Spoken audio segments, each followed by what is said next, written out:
Before this video begins, I would like to give a quick thank you to my Asban Team level patrons Fallon Cortez and Nathan Gibson. Thank you so much for supporting the channel.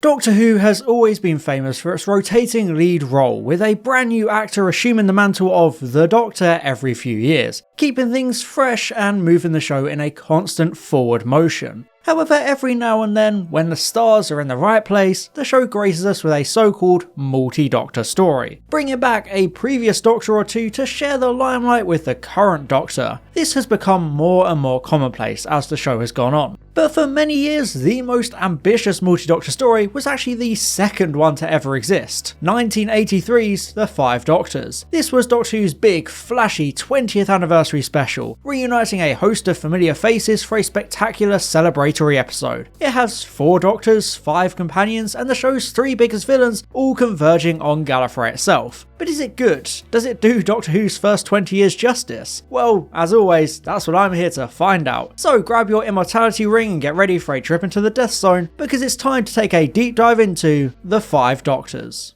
I must say, I've had the time of my lives. When it came to the creation of The Five Doctors, producer John Nathan Turner went in with the express goal to celebrate the show's 20th anniversary with a specific story akin to the 3 Doctors a decade earlier. After much discussion and negotiations, it was agreed that this anniversary celebration would take the form of a 90-minute special. Originally, this would have been The Six Doctors by Robert Wholmes, but things just kind of fell apart, and eventually Doctor Who legend Terrance Dicks was contracted to write The Five Doctors, which ultimately ended up being his final ever Doctor Who script. The production of this story was an absolute mess, and there was so much chaos involved it could easily be an entire video on its own. But funny enough, Colin Baker almost returned to play Commander Maxwell, which really would have made it The Six Doctors. The Five Doctors was actually supposed to air exactly on the 23rd of November to mark the 20th anniversary of An Unearthly Child, but the BBC moved it because of Children in Need, so the Americans got to see it first, 2 days earlier than the actual UK. God, imagine that happening these days, there'd be like full-blown riots in the street.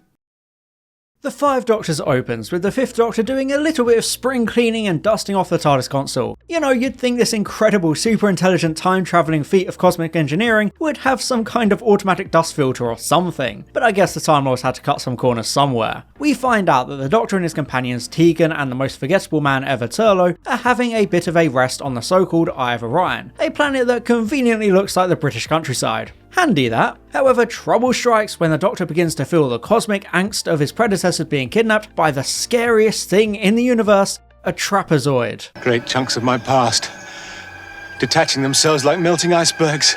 There's a really nice montage of these kidnappings, showing how each incarnation is taken. The first Doctor is doing his usual anniversary activity of walking around gardens, the second Doctor is gate-crashing Brigadier Lethbridge Stewart's farewell party, the third Doctor is just driving along, and the fourth Doctor is busy hanging out in an unfinished episode. Each time someone is kidnapped, they become one of these action figure amiibo things, and it creates a very strong mystery. The Doctor struggling to deal with the effects of his timeline being disrupted so much by these unknown forces. Even some companions find themselves kidnapped too, like the beloved Sarah Jane Smith and Susan Foreman, so I feel like it's a good way to bring so many past characters into the narrative being stolen out of time and space like this against their will and suggesting the sheer power of their antagonist. On Gallifrey, the Time Lords are having a boring political meeting, only for the Master to show up to bring the party. I love the bargain they offer this rogue outcast of their society. He can have an entire new regeneration cycle, but in return, he has to rescue his old enemy, the Doctor. For the unaware, in Classic Who, the first incarnation of the Master we meet is actually the final incarnation of his first cycle, with the villain having been a lot more liberal with his regenerations than the Doctor. In The Deadly Assassin, this final Master was a horrifically burned, crispy monstrosity of KFC chicken, so he resorted to stealing the body of Nissa's father in The Keeper of Traken. So the promise of a fresh, new regeneration cycle is the perfect carrot to dangle in front of the Master. It's probably the only thing that could ever convince the Master to help the Doctor, since he's just desperate to survive no matter what it takes. Therefore, despite their past as enemies, the black-hearted villain reluctantly accepts the mission, being given a bunch of tat and then being Star Trekked away. I love how reluctant the Doctors are to trust the Master whenever he approaches them. You help me? Rubbish. After all, the Doctor is so used to the Master tricking him and backstabbing him at any opportunity, so even if the Master does have a fancy High Council seal to prove his innocent intentions, the Doctor just can't buy it, and for very understandable reasons. You know how it goes: fool me once, shame on you; fool me twice, shame on me; fool me like 50 billion times, well, I guess we're just in a toxic relationship. So instead, the third Doctor just tells him to do one, and the Master Naruto runs away. It turns out that the Doctors have been taken to the Death Zone, a dark Time Lord secret at the heart of Gallifrey. I love this idea, a relic from the murky past of the planet where the Time Lords would abuse their powers and kidnap beings from out of time to watch their suffering and pit them against each other, kind of like a Hunger Games competition, I guess. This setting manifests itself in a few different ways, like a shiny laser tag corridor where a Dalek accidentally shoots itself whilst chasing the First Doctor and Susan. It's fine. There's also some nondescript caves and fields, along with a traditional British quarry containing gropey Cybermen. It's fine. However, the most interesting part of the Death Zone is the big tower in the centre. This is the tomb of Rassilon, who was one of the founders of Time Lord Society and a legendary figure in their mythology. This dark tower looks absolutely gorgeous, an excellent matte painting with such an ancient look and feel to it, making it almost look like something out of a fantasy movie. Indeed, the tower itself was inspired by the 1855 poem Childe Roland to the Dark Tower Came, a story all about a terrifying journey towards a sinister fantasy-like tower. This helps to build up that legend of Rassilon as a historical figure. Similar to Omega the decade before, Rassilon is this mysterious, enigmatic Time Lord, someone celebrated in the official histories with a much darker reality only hinted at by rumours and whispers. The episode builds up Rassilon's name so well and makes it a fascinating focal point of the narrative as the characters get closer and closer to this imposing, scary tower. Despite this episode being called The Five Doctors, it actually completely lacks the fourth Doctor, since actor Tom Baker didn't want to come back to the show so soon after leaving. This forced the production team to use archive footage and explain away his absence as being an issue with the time scoop, similar to the first Doctor being trapped in a time eddy during the Three Doctors. It's a huge shame that he's not in the story properly, because he's the most iconic Classic Who Doctor. I know he didn't want to come back because of how recently he left, and in all honesty, yes, he probably would have upstaged the rest of the cast, but it still feels like a glaring hole, especially for a story explicitly titled The Five Doctors. It did also have the consequence of Leela not being able to make an appearance, because Louise Jameson was keen to be involved in the episode, but the production team ended up with no role for her, so it's a big shame that she's just kind of left out. However, the returning companions we do get are nice, with all these pairings being reunited, like the Brigadier and the Second Doctor and the Third Doctor and Sarah Jane. It's really great to see such reunions to celebrate the show's illustrious history and the characters who helped it grow and thrive. Hell, we even get to see Susan again for the first time since 1964, bringing things full circle considering she was the very first companion of them all, even if we do have a different First Doctor this time around.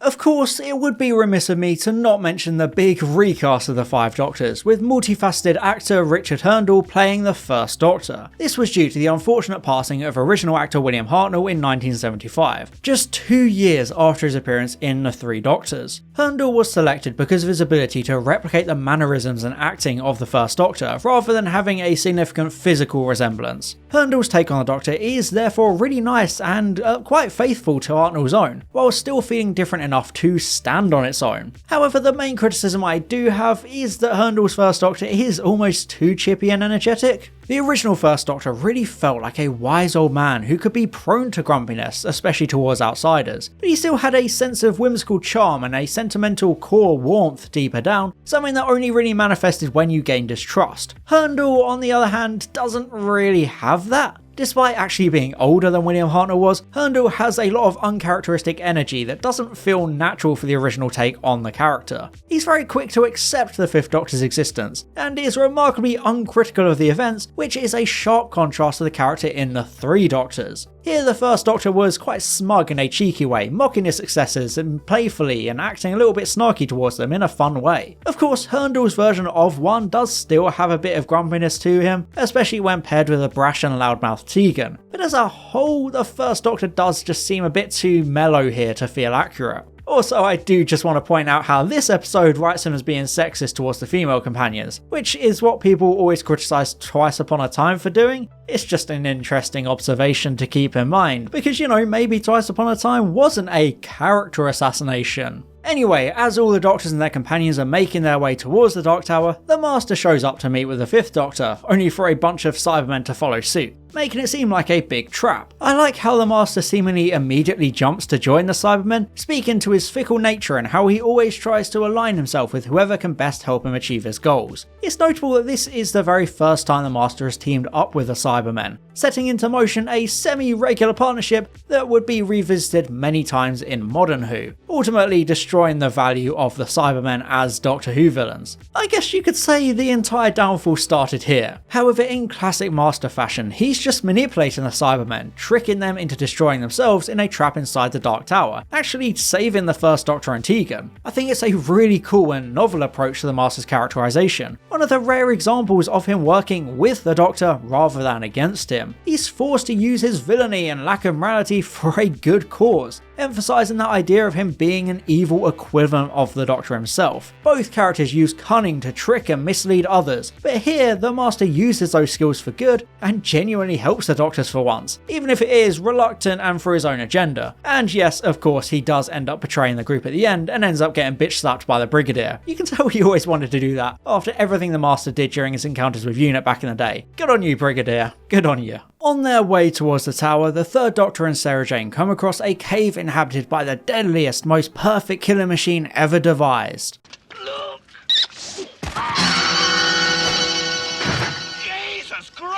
The Raston Warrior robot is one of those things I've just never really gotten. Doctor Who fans seem to absolutely love it and always go crazy about it, as if it's this amazing thing, but it's just a guy in a morph suit jumping around like a Power Rangers character. I would admit its destruction of the Cybermen is cool, a very quick and brutal death to the villains, but it just all looks so goofy on its own as this caked up morph suit creature runs around and teleports all over the place. It's so unintentionally comical even by Doctor Who standards. Anyway, about an hour in, all the Doctors and their companions finally gain access to the tower, but not Susan because she hurt her ankle. I guess some things never change. The inside of the tower looks just as cool as the outside, this ancient temple kind of vibe, with large stone walls and flaming torches providing light. However, the traps are by far the highlight, even playing upon the Doctor's own mind by conjuring up images of past companions like Mike Yates, Liz Shaw, Jamie McCrimmon and Zoe Herriot, all spectres Rassilon's mind creates to try and stop the Doctor from going any further. It's a really great way to have further returns in the story without it bloating the cast or making things too busy. Rather than having these actors and their characters back in a full-time capacity, they're just cameos serving a clever narrative purpose, showing the tricks of the Dark Tower and how hard the fortress is to navigate safely. Have I ever led you astray?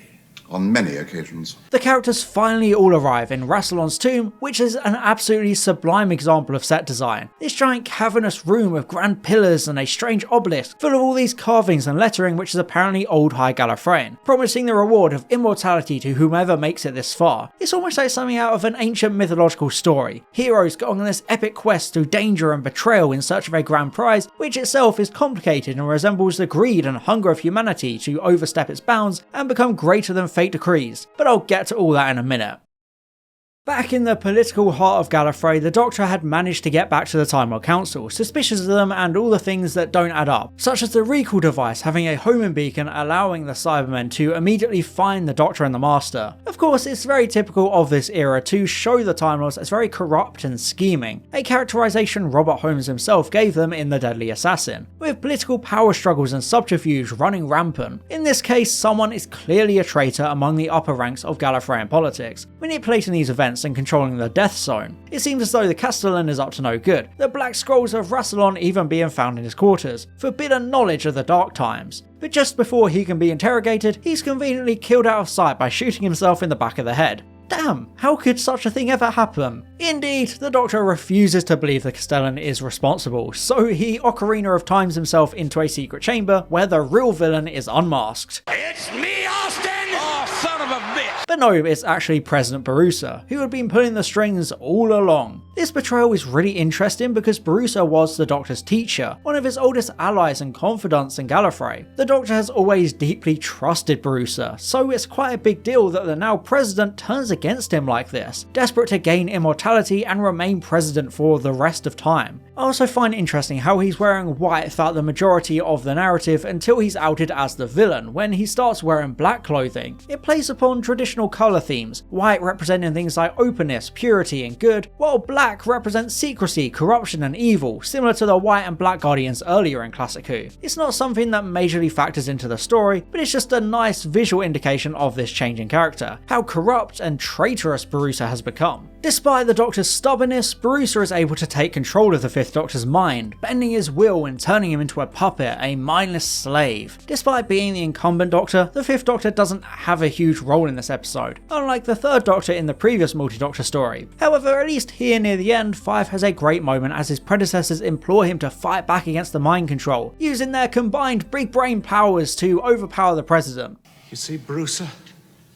Together we're a match for you. It may be my Murray Gold infected ADHD brain, but I feel like the moment could have had a little bit more fanfare about it, with a little bit more intensity in the music and the pacing. Instead, they all just kind of close their eyes and suddenly the Fifth Doctor's free. You know, it's fine. And then, after all the build-up and teasing throughout the entire episode, we finally meet the legendary Rassilon himself, who shows up looking like Zordon at a nightclub. Also, I must say, sick facial hair, my man. Great job, you got that Manscaped sponsorship. Once Rassilon appears, it's time to play the game. Time to play the game. But rather than playing Snakes and Ladders or Trivial Pursuit, the game of Rassilon is a little bit more high stakes, as the First Doctor baits Barusa into taking Rassilon's ring to gain his immortality. It's pretty funny how all the other Doctors are like, no, don't take it, and one is just like, Do it.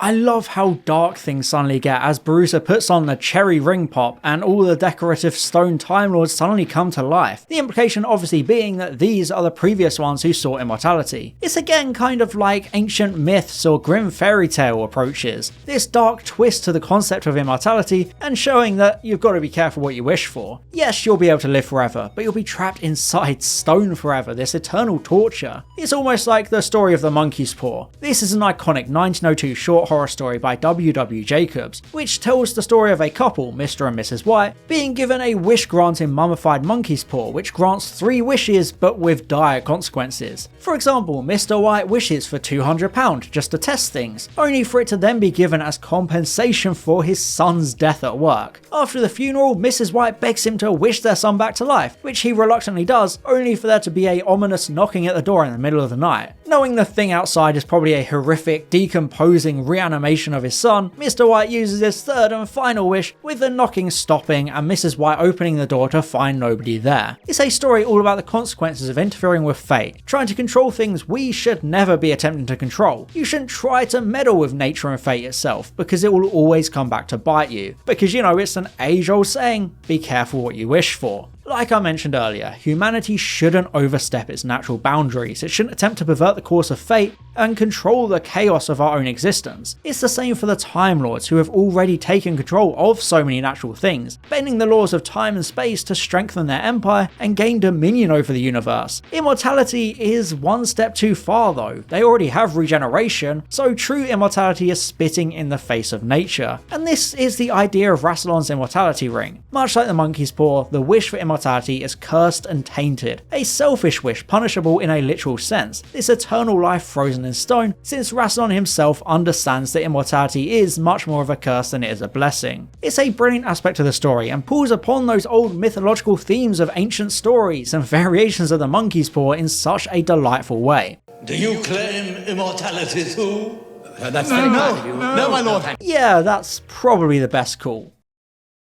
After Barusa is defeated, Rassilon returns the Doctors and the Master back to their proper times and places, the protagonists bidding a fond farewell to one another, shaking hands and having some fun banter, especially the second and third Doctors, who still have time for one more little spat to call back to their previous adventure together and, reignite their little rivalry. However, I do feel like the ending is all a bit anticlimactic, it just kind of happens. The 3 Doctors had this big explosive ending, earning that scene of the characters saying their goodbyes because they triumphed over evil in such a dramatic way. But here, there's no build-up, no fanfare or emotion. It all feels a bit cold and clinical, which is very disappointing for a story like this, especially because it's the biggest multi-Doctor story of the entirety of Doctor Who's first 49 years. Well, unless you count that one. Even 20 years into the show, it feels like 4 Doctors being in the same place should have a little bit more oomph behind it. Splendid fellows, all of you. When Chancellor Flavia shows up, the Doctor is suddenly appointed president once again, set to take office immediately. Now, if there's anything we know about the Doctor, it's that he hates being appointed president, so he does a quick runner into the TARDIS. It's a nice thematic epilogue, having the Doctor reach the very pinnacle of his species and being offered ultimate power, only to refuse it because he prefers his cosmic nomadic lifestyle. He couldn't care less about power or status, he doesn't want to control nature, he just wants to travel and help out where he can. So the ending sees himself once again fleeing his people in a rackety old TARDIS. After all, that's how it all started. The Five Doctors is by far the most ambitious multi-Doctor story up until Day of the Doctor. It's a huge undertaking with so much going on, but I feel as though that's actually its main weakness. Unlike the Three Doctors, which favoured narrative over spectacle, the Five Doctors pretty much relies on the novelty of all these characters and villains sharing the screen all at once. There's way too much going on, with the Fifth Doctor not even really feeling like the star of his own story. Admittedly, there are some nice effects here and there in the Death Zone as a cool setting, and Rassilon serves as a cool mythological figure akin to Omega in the previous multi-Doctor story. Richard Herndl is a decent First Doctor recast, and it's a shame he passed away just a few months after the episode aired. And I respect Nathan Turner's decision to use a William Hartnell First Doctor clip, so he still has some level of a presence within the story. It is disappointing that Tom Baker didn't want to be part of the episode, but it at least gave us this iconic photo shoot of his waxwork figure instead. All the returns and reunions are the highlight of the Five Doctors, but the narrative is where things really fall short. It tries its best with the political intrigue of Gallifrey and the journey towards the Dark Tower, but the ending just feels so anticlimactic and uneventful compared to how it had all been built up. I respect the effort of the Five Doctors, but it pains me to say it's one of the weakest anniversary adjacent stories and definitely one of the worst televised multi-Doctor stories. It's not bad by any means, it just doesn't really live up to its potential or its hype. Oh, and before I go, I just want to mention the hilariously awkward cliffhangers really badly done when the story was later split into 4 parts. We get climactic endings like Sarah Jane falling down a small incline and the Master walking down some stairs. It's so bad it's good, and a prime example of how you can't just cut a 90-minute story into 4 parts and expect the pacing to still work. But anyway, what do you think of the Five Doctors, which is actually quite high up on lists of best episodes? So, was I too harsh, or is it a story that coasts by on its celebratory nature? Let me know in the comments. Thanks for watching, and as always, I'll see you next time for Doctor Who's 25th anniversary. Bye bye. And I'd just like to thank my Asbantium level patrons, Fallon Cortez and Nathan Gibson, my Diamond level patron Glenna Clark, my Platinum level patrons Maximilian Foreman and Nix Games, and all my Gold level patrons Boots, Daniel Shillito, Franzorn aka Line Vortex, Robert Hock, and Tom Azar. Thank you so much for your support.